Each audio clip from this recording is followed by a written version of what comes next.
Hello everyone, Arwen from Evenstar. Welcome to Facebook Live. I am talking about sleep again this week, so I am very pleased to have you join me and learn all about my best tips for how to get the best night's sleep after last week's discussion, which if you missed it, you can catch the video on either my Even Star Wellbeing Facebook page, on the YouTube channel, and also on the website, on the blog section. So last week I spoke about what goes wrong when we don't get enough deep sleep, which is in effect slow wave sleep for the brain, and also about how this impacts and the interrelationship between that and eating and exercise as well, and also just basically the fact that sleep really is stigmatized in our society as something that is a weakness, is not something essential, is something that, you know, you maybe get to catch up on the weekend if you're lucky, whereas really it is an absolute essential for well-being. Good, my oven has just turned off. And the other thing I spoke about was how important it is to breathe through your nose when you're asleep. So today we're going to talk about all the best tips that I have for you to try and make sure that you do get enough good quality, slow wave, deep sleep so that your brain can repair itself and you can feel the best you can possibly feel and live the longest that you can live. So it is really important stuff.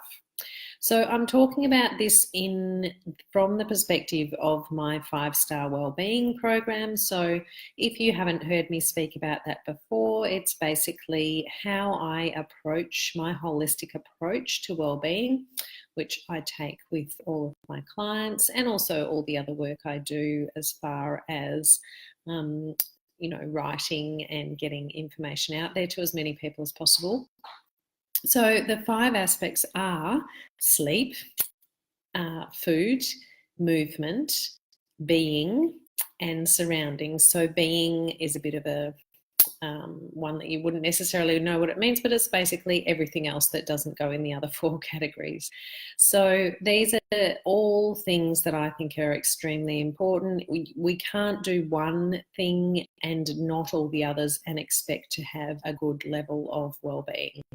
So that is why I put together those 5 aspects for people to really approach their health, looking at all of those things. And obviously that's approaching health not just from a physical point of view, but from a mental, emotional and spiritual point of view as well, which is what my work is all about. Okay, so for today, so as far as the first aspect, so sleep is one of the aspects of 5-star wellbeing, and that's basically what we're talking about. And the main tip that you got from last week, hopefully, was it is super important to get enough sleep. And I can't say that enough, and I can't emphasize it enough, and people just need to prioritize it a lot better than they do at the moment as a general rule. Second one is food, which I did also speak a bit about last week, the interrelationship between sleep and food, which was basically that the better you eat, the better you sleep, and vice versa. And for more detail, please check out last week's discussion. So the other thing in that category, although not strictly of food, unless we're talking about chocolate, is caffeine. So caffeine is pretty well known as something that does affect sleep.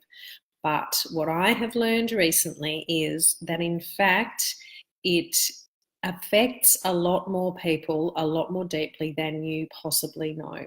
So the deal with caffeine is it's the only psychoactive stimulant that we are happy to give to our children, and we are happy to consume ourselves in probably quantities that are too large for a number of other people. But the real big problem is when in our day we are consuming caffeine. Caffeine has a 12-hour quarter life. Now, lots of people have heard that it has a 6-hour half-life. So what all this means is that half the quantity of the caffeine that you consume is still in your body 6 hours later, and a quarter of the quantity is still in your body 12 hours later. So what this means is, if you, like me, think, oh, as long as I have my last cup of coffee before 4:30 or 5 o'clock, I'm fine, it doesn't affect my sleep. So what science is showing is that even if you feel like that, sleep studies that have been done are showing that that deep, slow wave sleep that we spoke about last week, which is where your brain rests and repairs itself, does not occur nearly as well when you have caffeine in your system. So what they found was people who drank 200 mils of coffee or tea of some sort of caffeine before they went to bed or too late in their day, their slow wave sleep was reduced by 20%. Now, this is a fifth. This is the same amount that it would be reduced over 20 years of life. So it's pretty well known that people, as you get older, your sleep does decrease and quality does decrease somewhat. So over 20 years, your slow wave sleep does decrease as much as if you have a cup of coffee too late in the day. So what can you do about this? Basically, enjoy your caffeine. I love caffeine. I'm totally with you. But you need to do it before midday. So you can have whatever you're going to have before midday to make sure that the quantities that are in your bloodstream are as low as possible when you're going to bed. Now, obviously, you need to adjust this if you are a shift worker, or you, for whatever reason, you are working later or getting up earlier or whatever it is, you need to adjust it. But as a general rule, for the normal 9 to 5 kind of person, do not drink your coffee after midday. And I think that's all I wanted to say on that. Yeah. So next point is movement or exercise on our 5-star wellbeing approach. So the thing about this, I spoke about this a bit last week as well, is again the interrelationship. So the better you sleep, the better and more motivated you are with your exercise, and vice versa. You don't exercise, you don't sleep as well. Now, the thing with exercise, again, it's a timing issue. It is best to not do your exercise in the evening because it's stimulating and it pushes your core body temperature up.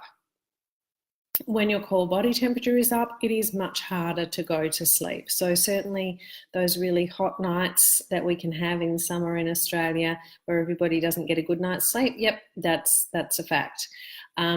So with that, if by all means, I would never say don't exercise. If the evening is the only time that you can do your exercise, then have a hot shower or a hot bath right before you go to bed, because what that does is it pulls that temperature, that heat out of your core and out to your extremities. So that is a good way to try and avoid that exercise, meaning that you don't sleep as well. Okay, surroundings, the fourth one. So surroundings is anything to do with what is around you affecting your well-being. And in terms of sleep, the number one thing is light.